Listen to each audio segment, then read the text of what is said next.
तो हमारी बहुत सारी परंपराएं थी जो बाबा साहब आपको लेकर के गए।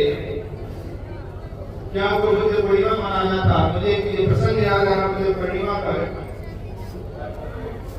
1952 में बाबा साहब दिल्ली में थे। दिल्ली में एक शेड्यूल कास्ट फेडरेशन था, कोई देश का फेडरेशन था। शेड्यूल कास्ट के बच्चे लोग विश्वविद्यालयों में पढ़ रहे थे, वो लोग बाबा साहब से मिलने गए। उन लोगों ने कहा कि बाबा साहब, इस बार आपका जन्मदिन हम लोग मनाना चाहते हैं। बाबा साहब ने कहा कि आप लोग हमारा क्यों जन्मदिन मनाना चाहते हैं? बच्चों ने कहा कि बाबा साहब आप हमारे मसीहा, इसलिए आपका जन्मदिन मनाना चाहते हैं। बाबा साहब ने कहा कि नहीं, आपको हमारे से छोटे लोगों के जन्मदिन नहीं मनाना चाहिए। वो लोगों ने कहा नहीं बाबा साहब, हमारे लिए आपसे बड़ा कोई है नहीं, हम आपका ही जन्मदिन मनाएंगे। तो बाबा साहब ने कहा कि नहीं, आप लोग हमारा जन्मदिन मत मनाइए। आप जिसको हम अपना जो मसीहा मानते हैं, जिसको हम अपना धर्मगुरु मानते हैं, जिसको हम अपना महापुरुष मानते हैं, उसका जन्मदिन मनाइए। कहा कि जब आप उनका जन्मदिन मनाएंगे तभी आपके साथ जन्मदिन मनाएंगे। उन लोगों ने कहा कि बाबा साहब, हम तो आपको ही अपना महापुरुष मानते हैं। आपका महापुरुष कौन है? आपका मसीहा कौन है? तो डॉक्टर बाबा साहब अम्बेडकर ने कहा कि मैं अपना जिसे महापुरुष मानता हूँ, मैं अपना जिसे मसीहा मानता हूँ, मैं अपना जिसे धर्मगुरु मानता हूँ, वो भगवान बुद्ध है। कहा कि भाई मैं भगवान बुद्ध की जयंती आ रही है और हम लोग भगवान बुद्ध की जयंती मनाएंगे। 1952 में बौद्ध धर्म समाप्त होने के बाद पहली बार मुझे जयंती मनाई गई दिल्ली में, और उस जयंती में बाबा साहब शामिल हुए। बाबा साहब का हमेशा भाषण या तो अंग्रेजी में होता था या तो मराठी में होता था। बाबा साहब ने बोलने के लिए गए तो बाबा साहब ने कहा कि मैं अक्सर मराठी में बोलता हूँ, अक्सर मैं अंग्रेजी में बोलता हूँ, लेकिन आज मैं पहली बार हिंदी में बोलूंगा। तो बाबा साहब ने बुद्ध पूर्णिमा को हिंदी में बोला और पहली बार बोला। तो बाबा साहब बहुत सारी परंपरा हमको लेकर गए। कहा कि मुझे जयंती मनाना, बाबा साहब ने कहा अशोक जयंती मनाना है, बाबा साहब ने कहा दत्तरिका दिवस मनाना है। लेकिन हम लोग उससे बहुत वंचित थे, बहुत दूर हैं। तो आप लोगों तक हम लोग यही सब संदेश लेकर के आ रहे हैं। आप लोगों से हम लोग यही बात करने आए हैं। हमारे बच्चे लोगों ने सब लोगों ने बहुत अच्छी बात की, बच्चे जी ने आपको बहुत अच्छे से समझाया कि हम लोगों को बहुत बनना चाहिए। हम लोगों को बाबा साहब डॉक्टर अम्बेडकर के रास्ते पर चलना चाहिए, उनका अनुसरण करना चाहिए। हमारा जो भी उद्धार हुआ बाबा साहब के कारण हुआ है, जो भी उद्धार हुआ बाबा साहब के कारण हुआ। हम जिन परंपराओं को लेकर के चल रहे हैं, उन परंपराओं ने कभी भी हमारा भला नहीं किया है, और उन परंपराओं से हमारा कभी भला भी नहीं होने वाला है।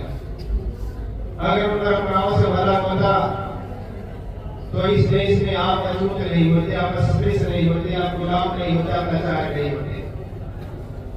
अगर उन परंपराओं से आपका भला होता तो बाबा साहब का संविधान नहीं बिठाया जाता। अगर उन परंपराओं से आपका भला होना होता तो आपको आपका आरक्षण वर्गीकरण नहीं हो गया होता। तो आपको इस बात को समझना चाहिए। मैं बार बार लोगों से कहता हूँ कि जो लोग बाबा साहब अम्बेडकर का संविधान मिटाना चाहते हैं, जो बाबा साहब अम्बेडकर का संविधान कमजोर करना चाहते हैं, बाबा साहब अम्बेडकर के अनुयायियों को चाहिए पूरे कमजोर करें। जो बाबा साहब अम्बेडकर के संविधान को मिटाना चाहते हैं, बाबा साहब अम्बेडकर के अनुयायियों को चाहिए पूरे मिटा देना चाहिए। तो अगर आप बाबा साहब के अनुयायी तो आप तैयार हैं ना अपनी कमजोर करने के लिए। अगर आप बाबा साहब साहब का अनुयायी तो अब तैयार नहीं था उन्हें मिटाने के लिए, और उनको मिटाने का यही तरीका है, सबसे प्रमुख तरीका है, आप उनके धर्म को छोड़ दीजिए, आप उनके संस्कृति को छोड़ दीजिए। जब आप उनके धर्म संस्कृति को छोड़ देंगे तो कुल वक्त मिट जाएंगे। इस देश में जो शेड्यूल कास्ट के लोग हैं उनकी संख्या इस देश में 15% है, और नहीं 15% नहीं 22% है। 15% तो केवल चमार है जो बाबा साहब अम्बेडकर को अपना अनुयायी मानता है, यानी 100 में 15 चमार है इस देश में। अगर 100 में 15 लोग ही ब्राह्मणवाद को छोड़ दें, केवल चमार जाति छोड़ दें, तो ब्राह्मणवाद 15% कम हो जाएगा, यानी 100 में उसके 15 लोग कम हो जाएंगे। और इसी प्रकार इस देश में जो महाराजा अशोक के वंशज हैं, जो साहू महाराज के वंशज हैं, जो फूले के अनुयायी हैं, जो परियार के अनुयायी हैं, जो लड़ाई सिंह जी के अनुयायी हैं, अगर वो लोग उनकी परंपरा को छोड़ दें, अगर वो लोग बौद्ध बन जाए तो इस देश में बौद्धों की संख्या 40 से 50% हो जाएंगे।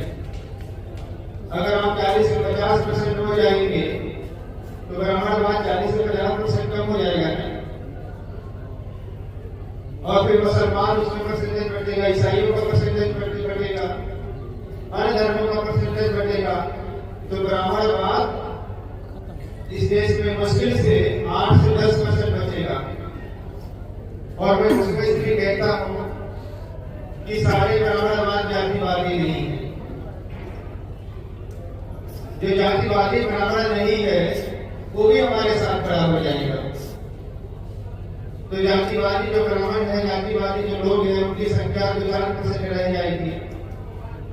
जब लोग जातिवादी लोग 2-4% रह जाएंगे, क्या बाबा साहब का संविधान गिरा पाएंगे?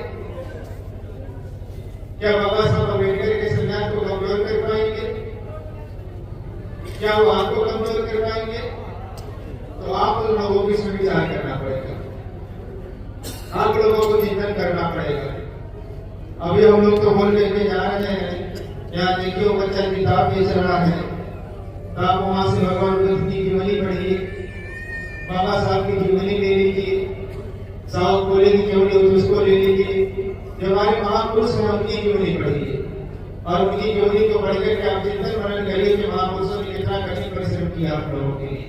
अब आप सोचिए कि हम लोग बनते लोग बहुत सामान्य साथ हम लोग परिश्रम कर रहे हैं, महापुरुषों का कितना ज्यादा परिश्रम होगा आप सबके लिए। और अगर आप नहीं बदलेंगे, आप बाबा साहब अम्बेडकर की विचारधारा में नहीं चलेंगे, आप बाबा साहब अम्बेडकर की बात मान करके बौद्ध नहीं बनेंगे, आप बाबा साहब अम्बेडकर का संविधान नहीं बचाएंगे, तो आपकी संतानें गुलाम हो जाएंगी। और अगर आपकी संतानें गुलाम हो जाएंगी, उनका हक अधिकार छिन जाएगा, तो जिम्मेदार आप लोग। तो आप ये चाहते हैं कि आपके संतानों का अधिकार छीन लिया जाए, उनको कमजोर कर दिया जाए? क्या आप चाहते हैं क्या कि आपके बच्चे अंधकार अंधविश्वास में ढके दिए जाए? अगर आप नहीं चाहते हैं तो मैं फिर आप लोगों से कहता हूँ कि आप लोग भगवान बुद्ध की शिक्षाओं को अपने जीवन में उतार लीजिए और आप सबको बदलिए। इन्हीं सब बातों के साथ मैं पुनः आप सभी महिलाओं का और इस लिस्ट में जिनका नाम है, जिन सहयोगियों ने सहयोग किया है, योगदान दिया है, उनको सब लोगों को मैं बहुत धन्यवाद देता हूँ। सबके प्रति मंगल कामना करता हूँ और सबके प्रति मंगल कामना करता हूँ। इन्हीं सब बातों के साथ भगवान बुद्ध को नमन, महाराजा अशोक को नमन, बाबा साहब को नमन, बार बार नमन, 1000 बार नमन। धन्यवाद।